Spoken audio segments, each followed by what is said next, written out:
আমি নবম এবং দশম শ্রেণীর জন্য একটি গুরুত্বপূর্ণ পরিসংখ্যানের অঙ্ক নিয়ে এসেছি, যা খুবই গুরুত্বপূর্ণ। অর্থাৎ 2026 সালের যে পরীক্ষার্থীরা আসো তাদের জন্য এই অঙ্কটা অনেক অনেক গুরুত্বপূর্ণ। তো আমি আমরা এখানে লিখে দিচ্ছি শ্রেণী ব্যক্তি এবং গড় সংখ্যা। শ্রেণী ব্যক্তিতে আছে 31 থেকে 40, 41 থেকে 50, 51 থেকে 60, 61 থেকে 70, 71 থেকে 80, 81 থেকে 90, 91 থেকে কত 100। এবং গড় সংখ্যাগুলো আমি দিয়ে রাখছি 4, 5, 7, 22, 10, 7, 5। তো আমি যে অঙ্কটা করতে দিয়েছি সেই অঙ্কটা হচ্ছে সংক্ষিপ্ত পদ্ধতিতে গড় নির্ণয় করো।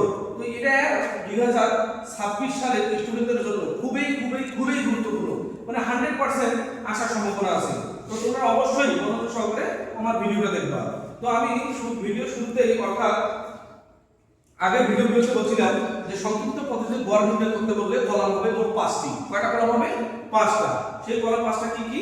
শ্রেণী ব্যক্তি, গড় সংখ্যা, মধ্যমান, ধাপ বিচ্যুতি গুণন কি গড় সংখ্যা। তাহলে আবার বলতেছি কি কি? শ্রেণী ব্যক্তি, গড় সংখ্যা, মধ্যমান, ধাপ বিচ্যুতি গুণন গড় সংখ্যা।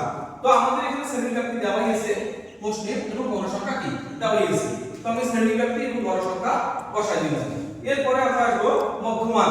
তো মধ্যমান এর আগে অঙ্কতে আমি তোমাদেরকে শিখিয়েছিলাম যে দুই শ্রেণী ব্যক্তি যোগ করে অর্থাৎ শ্রেণী সীমা যোগ করে দুই দ্বারা কি দিতে হবে?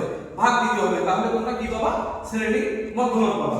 তাহলে 31 আর 40 এই দুটোকে যোগ করে দুই দ্বারা ভাগ যদি দাও তাহলে তুমি পাবা মধ্যমান। প্রথম মধ্যমানটা পাবা 35.5। তো আমাদের যেহেতু ব্যবধান 10 করে, কত করে? 10 করে। এইজন্য আমরা নিজ পাশে অর্থাৎ প্রতিটা ঘরের নিজ পাশে 10 করে কি দেব? বাড়াই দেব। তো 35.5 এর পর 45.5, 55.5, 65.5, 75.5, 85.5, 95.5। তো এখানে কি করছি আমি? শুধু নিজ পাশে 10 করে বাড়াই দিয়েছি। তো আমাদের ধাপ বিচ্যুতি সূত্রটা কি? ধাপ বিচ্যুতি সমান লিখা যায় uy সমান xi minus a by t H. তাহলে uy ধাপ বিচ্যুতি সূত্রটা কি? uy সমান xi minus a by t H. এখন xi টা কি, এটা কি, এইচ টা কি তা আমাকে জানতে হবে। xi হচ্ছে মধ্যমান, অর্থাৎ প্রত্যেকটা মধ্যমান এখানে যে কয়টা মধ্যমান আছে সব কয়টাই xi মান। কার মান? xi এর মান। তাহলে এই প্রত্যেকটা মধ্যমান কার মান? xi এর মান। এবং এখান থেকে আমি একটা আনুমানিক অর্থাৎ এর মান ধরে নিয়েছি। কার মান ধরে নিয়েছি? এর মান। এর মানে হচ্ছে এসুম মিন মানে আনুমানিক গড়। তাহলে দেখি এখানে আমাদের কয়টা আছে? 1 2 3 4 5 6 7। যেহেতু 7টা আছে, নিচে 3টা উপরে 3টা বাদ দিলাম, দিয়ে আমি কোনটা নিছি? মাঝের এটা। কোন সংখ্যাটাকে নিছি? মাঝের সংখ্যা 65.5। তো এই 65.5 এর সোজা তুমি 0 বসে দিবা। কি বসে দিবা? 0 বসে দিবা। 0 এর উপর পাশে তুমি মাইনাস করে বাড়াবা আর নিচ পাশে প্লাস করে বাড়াবা। তাহলে উপর পাশে কি? মাইনাস আর নিচ পাশে কি? প্লাস। তার মানে যে সংখ্যাটাকে তুমি এসুমবি আনুমানিক গড় ধরছে এর মান, তার সোজাই তুমি ধাপ বিচ্যুতিতে 0 বসে দিবা। কি বসে দিবা? 0। তাহলে 0 বসে দাও। এরপর আমি উপরে দেখো -1 -2 -3 উপরে মাইনাস করে কিন্তু বাড়াই দিছি, নিচে দেখো প্লাস করে 1 2 3। এখন আমার প্রশ্ন হলো যে স্যার এই -3টা বা -2টা -1টা বা 0 এটা কিভাবে আসবে? আমি জাস্ট তোমাদেরকে একটা দেখাই দিয়েছি, একটা দেখাই দিলে তোমরা বুঝতে পারবা। তো এখানে xi আমি বলছিলাম যে প্রত্যেকটাই কার মান? এগুলো প্রত্যেকটাই xi এর মান। আর এখান থেকে আমি 65.5টা এর মানটা আমি কি নিছি? ধরে নিছি। তো এখানে যদি তুমি বের করো xi এর মান, তাহলে xi এর মান কত?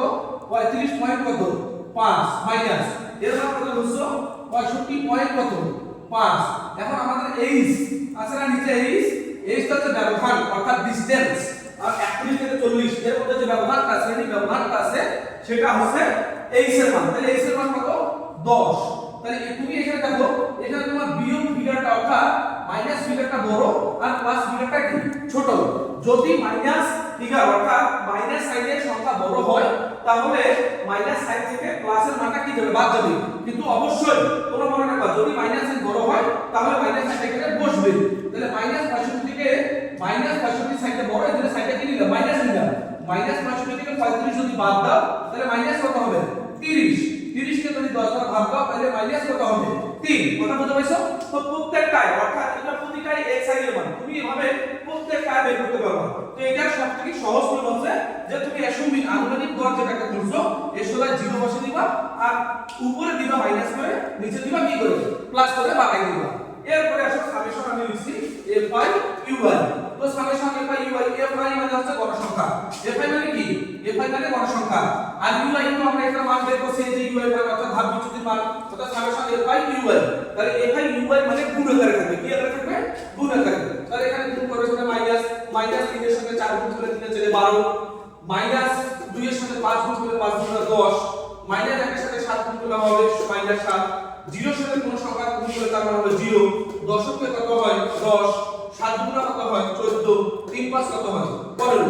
এখন তোমাকে দেখতে হবে এগুলোর মধ্যে মাইনাস সাইনের মান বড় না প্লাস সাইনটা বড়, যোগ করে দেখবা। যেহেতু আমার এখানে 3টা মাইনাস এখানে 3টা প্লাস, তাহলে আমাকে দেখতে হবে প্লাস সাইনটা বড়, অর্থাৎ প্লাস সংখ্যাগুলো যোগ করলে বড় হয় না মাইনাস সংখ্যাগুলো যোগ করলে বড় হয়, এই জিনিসটা তোমাদেরকে দেখতে হবে। তো আমি যদি প্লাস সংখ্যাটা যোগ করি তাহলে 14 আর 15 কত 29, 29 এখানে 10 কত হইল 39, আর এখানে যদি তুমি মাইনাস সাইনটা দেখো তাহলে এখানে হচ্ছে 12 10 7, তাহলে 12 10 কত 22, 22 এর সাথে কত 29, তার মানে আমার এখানে 39 প্লাস সাইনটা বড় আসছে আর এখানে মাইনাস কি এসেছে 29, তার মানে আমার প্লাস সাইনটা কি বড়। এইজন্য মাইনাস অর্থাৎ 39 থেকে আমাকে মাইনাস 29 কি দিতে হবে, বাদ দিতে হবে। তাহলে 39 থেকে যদি আমি 29 বাদ দেই তাহলে আমার থাকবে কত 10, অর্থাৎ আমি সামেশন fi u এর মান পাইলাম কত 10। এবার আমরা মূল সূত্রে চলে আসি। আমরা জানি গড়ের সূত্র কি, আমরা জানি গড় x বার সমান কি দ্বারা প্রকাশ করে গড়কে, x বার দ্বারা। তাহলে গড় x বার সমান সূত্রটা হচ্ছে a plus summation fi ui divided by n গুণন h। তাহলে আবার আমি বলতেছি সূত্রটা হচ্ছে a plus summation fi ui divided by n গুণন h। তো আমরা প্রত্যেকটা মান কিন্তু আমরা পেয়েছি। তাহলে এর মান আমি কত পাইছি, তাহলে এর মান আমি কত পাইছি 65 পয়েন্ট কত 5, অর্থাৎ আমি এখানে বসাইলাম 65.5 বসাই দিছি। আচ্ছা এখানে প্লাস আছে মাঝে প্লাস দিয়ে দিলাম, এবং সামেশন fi ui এর মান আমি কত পাইছি, এখানে কত পাইছি 10, তার মানে এখানে আমি কত বসাই দিলাম 10 বসাই দিলাম। n এর মানে হচ্ছে ছাত্র সংখ্যা, আমি এখানে ছাত্র সংখ্যা কত পাইছি 50 জন পাইছি না, এই যে এখানে 50 আমি বসাই দিয়েছি 50। এখন এখানে গুণ হচ্ছে গুণ দিলাম, এন্ড এই আমি এরপরে বলছি যে ডিসটেন্স বা ব্যবধান, তাহলে 31 থেকে 40 এর ব্যবধান কত, 41 থেকে 50 এগুলো সবগুলোর ব্যবধান কত, ব্যবধান হচ্ছে কত 10, কত ব্যবধান 10। তাহলে এই ব্যবধানটা এই স্থিতি আমি এখানে বসাই দিলাম, অর্থাৎ 10 বসাই দিলাম। তো 65.5 ঠিক করলাম যোগ এটার সাথে এটা উপরের সংখ্যা, কত সংখ্যা উপরে, তো 10 10 কত হয় 100, নিচে 50 ঠিক রাখলাম। তাহলে এটাকে যদি তুমি কাটো 2 50 যোগ কত হয় 100, তার মানে 2, এটা আমি ঠিক রাখলাম, যোগ আছে যা ঠিক আছে। তাহলে এইটার সাথে 65.5 এর সাথে যদি যোগ দাও তাহলে হবে 67 কত 5, কথা বুঝতে পারছো?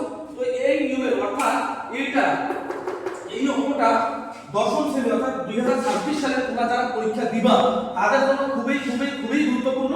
এই জন্য তোমরা আমার ভিডিওটা মনোযোগ সহকারে দেখবা, ইনশাআল্লাহ তোমার এই অঙ্কতে আর কোনো ধরনের সমস্যা হবে না। যদি আমার ভিডিও তোমাদেরকে ভালো লাগে তোমরা অবশ্যই বেশি বেশি করে লাইক কমেন্ট শেয়ার করে দিবা, আর আমার পাশে থাকবা, ইনশাআল্লাহ আমিও তোমাদের পাশেই থাকবো। ধন্যবাদ সকলকে।